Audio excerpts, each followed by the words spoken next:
The biggest names in sports are all on IsraelSportsRadio.com. Oh, hi, Brad. Welcome to Lewis Live on Israel Sports Radio. How you doing?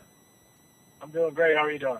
Doing great. It's a real pleasure to have you on the program, and we're happy to have you in Israel. Welcome to the Holy Land. I want to know, actually, is this your first trip to Israel? Yeah, it is. My first time here. So what are your thoughts so far about coming back to the homeland? It's been great. It's been kind of a whirlwind. I got in Sunday night about 8 o'clock and had a little something to eat, and then went to sleep. The next morning, took off for Jerusalem for the day and toured the old city and took a tour of the tunnels and had a nice dinner out there. And then today I've spent the day driving around a little bit and eating lunch on the beach, taking a run on the beach. So I had a little vacation time today. Oh, great. Okay, and certainly you deserve it. You worked, or is currently working very hard with the Padres, and then worked a long career in the major leagues, 18 years. And you know, when I did some research for this interview, one of the things I really enjoyed was you were picked very low in the draft. You were in the 48th round, yet you played longer than the 1,100 plus players picked ahead of you. How does that make you feel that all those teams over and over and over didn't draft you and you proved them wrong? You know, oddly enough, I feel good about it looking back, but at the time I wasn't trying to prove anyone wrong. I was just trying to hang on to my job. Okay, fair enough. And really some impressive numbers. The 3 Gold Gloves, you know, a lot of people will, I don't know if you've heard this before, maybe compare you to Mo Berg, who is a Jewish catcher in the 20s. He was also a spy. They wrote a book about him called The Catcher Was a Spy, and was also a very stellar defensive player as well. So the Gold Glove, was that also something that you shot for, or just you were playing and it just kind of came? I think I guess in a sense I was kind of shooting for it. I wanted to be a strong defensive catcher. I knew that being a strong defensive catcher and working with pitching staffs is kind of what keeps catchers in the game longer. You know, the hitting can come and go, and generally as you get older, it tends to go. But if you can catch and work with the pitching staff and help control the base running game, block balls in the dirt, you can stick around a lot longer, and it's nice to be appreciated for that by winning a Gold Glove. And I want to go to the All-Star appearance in 1999. That was one of my favorite All-Star games ever. It was in Fenway Park. Pedro Martinez, I know I wasn't so happy to see him pitch from a National League perspective, but it was just a great moment. Ted Williams throwing out the first pitch there in Fenway Park. What was that like as a player? As a fan watching on television, it just really took my breath away. But as a player, what was that like seeing Teddy Ballgame throw out that first pitch? Well, you know what, this was actually, it was special for me not only because it was my only All-Star game, but it was special for me because as a kid I grew up being a Boston Red Sox fan. Right. So if I was going to have one All-Star game, Fenway Park would be the spot that I would want to have it play. And so for me it was a little bit of a homecoming. I grew up in the Northeast. My mother grew up in Brookline, which is right next to Boston, and it's where I grew up watching Major League Baseball. So it couldn't have been a better spot for me to play in an All-Star game. Hi, Brad. It's Raphael. Thank you for joining us. We know you're busy, so we're going to ask you a couple more questions and let you go. I wanted to ask you about something that I found really interesting. You have played in 44 Major League stadiums. That's in the top 10 ever. What was your favorite stadium to play in your Major League career?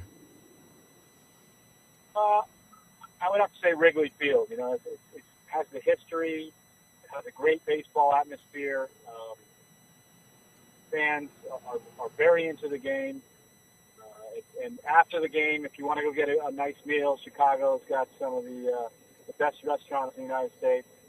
So if I had to choose one visiting ballpark to play in, I would say Wrigley Field without question. Right, and I want to ask you, a lot of players lately have been getting injured, a lot of freak accidents, ACLs. You managed to go through a 10-year stretch, a 10-year-plus stretch, where you weren't on the disabled list once. So what's the secret of staying so healthy? I think luck. I've been fortunate in the sense that I really did not go on the sale list until the last season of my career when I had to have back surgery. I think besides luck, I would imagine that good genetics plays a role in it. So I have to thank my parents for not being injury prone. Well, yes, and we think as well because we got to see you play Major League Baseball for 18 plus years. Now, in that span, kind of an interesting scenario in that you went back and forth between the Detroit Tigers and the Astros, traded between those teams 3 times. So what is that? Do you just at the third time kind of laugh when you get the phone call and say, hey, you're going back to the Astros? Or, how do you handle that when it's between those 2 teams over and over? I'll preface it by saying the first time you get traded, it's an absolute shock to your system. You get drafted by an organization, you think in your mind you're going to be with that organization for years to come, and the reality is it's a business and players get traded and released and signed to other teams every season. So it is a shock. The trade between Detroit and Houston, the general manager of the Detroit Tigers was a man by the name of Randy Smith, and the president of the Houston Astros was a man by the name of Cal Smith. He's Randy Smith's father. So there was a lot of jokes that I was traded 3 times between those 2 teams over Thanksgiving dinner back in the United States, right. Opposite the big holiday. So I was happy to play in both places. I spent 10 years in Houston. Probably the majority of my baseball memories come from that city. And would probably consider myself a Houston Astro if someone asked me which team I identified with.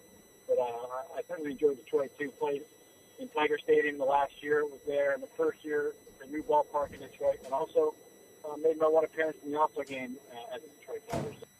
Yeah, absolutely. We're speaking with Brad Ausmus.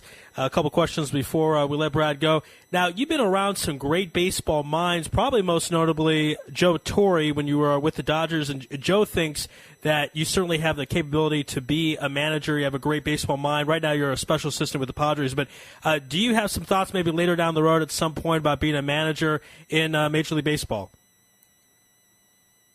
It's crossed my mind for sure. There's only 30 of those jobs out there, so right. I'm not going to assume anything. I'm grateful for having spent a couple years playing under Joe, and it was nice of Joe to say that. But right now, I'm pretty happy doing what I'm doing with the San Diego Padres. It allows me a little bit of flexibility in my schedule, allows me to take vacations to Israel, for instance, in the middle of the baseball season, which I have not been able to do I hadn't been able to do for 20 years of professional baseball. Allows me to go on vacation with my family and enjoy some summers off.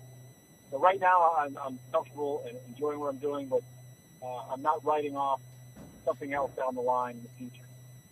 And our last question before we let you go, got to ask you about the 2005 postseason. Of course, your World Series appearance that year, but probably one of your most famous plays and one of the greatest games of baseball in history, Game 4, the 05 Division Series against the Braves. Your team was down 5 runs. Berkman hits the grand slam, and you hit a home run with the 1 out to go in the ninth. Tie that up, and then little did we know that it would go on for 18 innings. So it was basically 2 full games, and you played all 18 innings. You caught 17 of them. Most catchers, if they have to play a night game and then a day game after, they ask for the day off. You played basically 2 games in a row. Just tell us your thoughts about the home run and playing that many innings all in a row. So first off, on the home run, because of the power hitter, I was a little bit upset when a lot of the fans told me they had already started filing out to hit. Right. That was a little insulting, but apparently they hadn't made it all the way to the exits because when the ball cleared the wall, they were able to come back and sit out. Right. As far as catching all those games, it's funny you mentioned, or all those innings, I should say. It's funny you mentioned because I distinctly remember being exhausted in the 18th inning when Chris Burke, who hit the game-winning home run at the bottom of the 18th, and just being relieved I wouldn't have to go out and catch another inning after all that squatting. And after the game, I remember one of the reporters asked me if that was the biggest home run of my career, and I said, absolutely not. Chris Burke's home run was the biggest home run of my career. Well said. Well said. To save you from going out to the 19th inning.